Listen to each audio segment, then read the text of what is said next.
आपण सन्मान स्वीकारत असतो. कुठच्या क्षेत्रात आपली मुलं आपण स्वतः एक चांगलं काम करत असतो, त्याच्यामुळे सत्कार होत असतात. पण हा सत्कार विशेष आहे. ज्यांनी 4 वेळा आमदारकी भोगली, 4थ्या वेळा निवडून आले, पण तुम्ही त्यांच्याकडे कधीही जा, कधी उलट उत्तर नाही, कधी कोणामध्ये रागाने बोलणं नाही, कधी गेलात तरी त्यांचं वागणं सुद्धा प्रेमाने असतं. अशा व्यक्ती समाजामध्ये कमी असतात. मी माझ्या 20 वर्षाच्या राजकीय जीवनात त्यांच्यावर फक्त 8 महिने मी तिकडे जाऊन बघितलंय.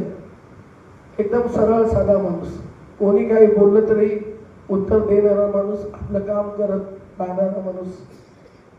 2,500 कोटीचा निधी त्या मतदारसंघात त्याने आणला, पण कधी मी आणला असं त्यांनी कधीही स्वतःच्या तोंडाने बोलले नाहीत. अशा व्यक्तीकडे तुमचा सत्कार होतो. परत एकदा सांगतो, हा सत्कार तुम्हाला निश्चितपणे मोठ्या उंचीवर घेऊन